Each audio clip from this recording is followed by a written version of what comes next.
there, welcome back. Today sitting in my room, so we have a different ambience, a bit of different scenery. Today I wanted to talk to you about thought versus reality. I have what I class as body anxiety. Body anxiety for me is those physical symptoms I've talked to you about before. The dizziness, the racing heart, sometimes not palpitations, like not actually panic attacks as in, that, but just the feelings of electricity going through my body, the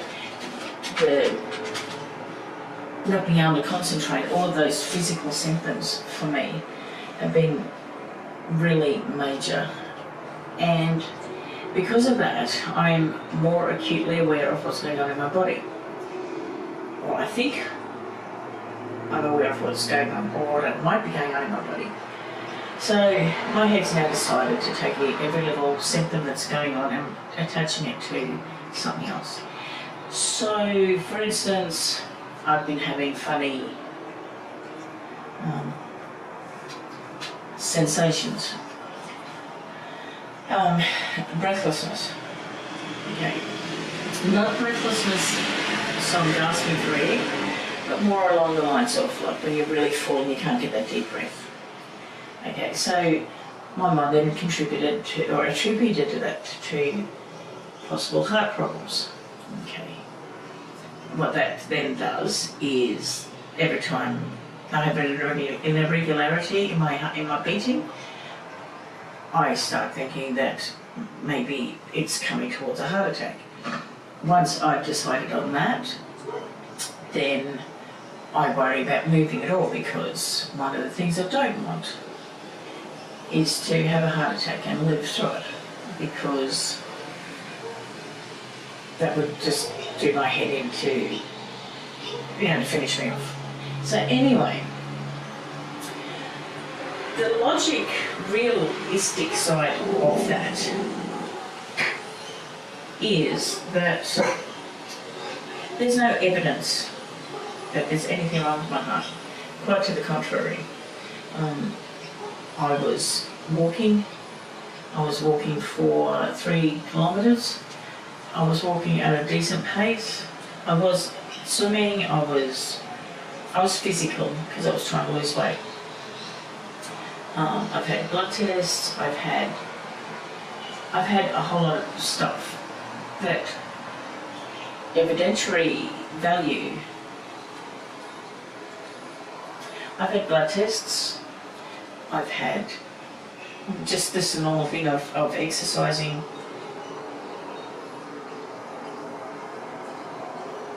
So, in reality, there is no evidence to say that there is something wrong with my heart. Quite the opposite. The exercising I used to do in the house with Joshua, the walking that I've done up and down the hills to try and get rid of some of this weight, blood tests I've had, there's no evidence to suggest there's anything wrong with my heart. But my head still tries to use that, and that stops me from doing anything. I haven't done any exercise now for at least a couple of weeks, because I've allowed my thoughts to have credence. We can think things are a certain way. I've walked past people it's a group of people and they start laughing. And so my thought process is they're laughing at me. Head goes down, sort of almost run off. The reality is they were obviously talking before I came along, and someone said something funny, and so they laughed. Thoughts aren't real. They're our stuff. Like we make that up. You can't make reality up. This is a bed, this is a room, this is flesh. I can't make that up. I can make up the fact that this is a palace. I can look at myself and go, I'm thin. I can think that I'm beautiful. Definitely not reality, but my thoughts. And thoughts can destroy or make a person. Sadly, my thoughts have destroyed me for most of my life because I've allowed my thinking to dictate what I do. You know, you get these people that do suffer with anxiety, but I class them as having a lot of strength, a lot of inner strength, because they seem to be able to battle through it. And I think what they do is they see it for what it is. Because if you don't make it into something, then it can't become anything apart from what it is. So, you know, accepting the reality. Okay, so for me, the reality is that I'm making this stuff up. And I'm not doing it to be funny, I'm not doing it intentionally, but I became so used to doing it. You know, I talked earlier on about my child abuse and stuff. Well, that happened 58. That happened 40 odd years ago. You know, and yet I'm using it, or my mind's using it like it's still happening, and the fact is it's not. You know, and I'm learning, and it's a huge process. It's a huge process.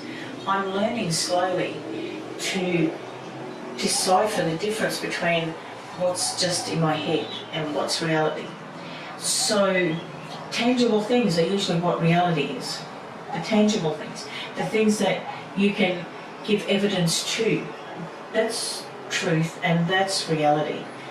Thoughts are just that.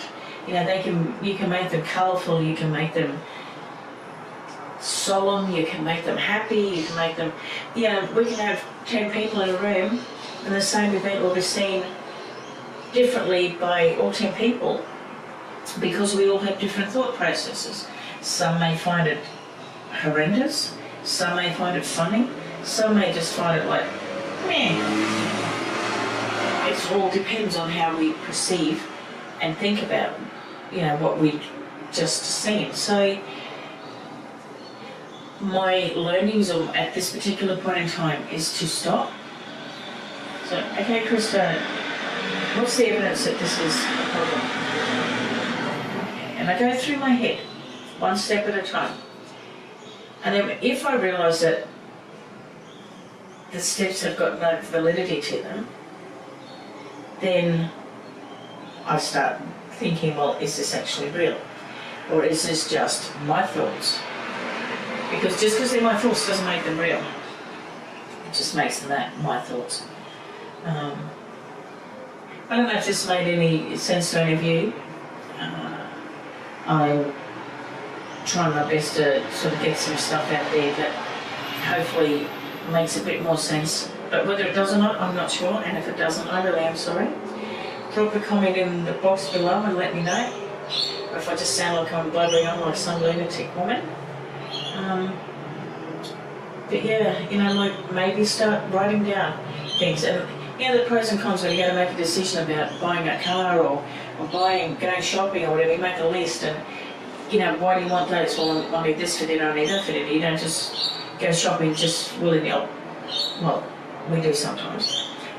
But, you know, like, make a pros and cons for a thought or a thing. And then have a look and see what evidence there is for. You know, oh, nobody likes me. Well, what's your evidence? You know, are people avoiding you? Are people ignoring you? When you talk to people, do they walk away? You know, like, how real is that thought? You know, I mean,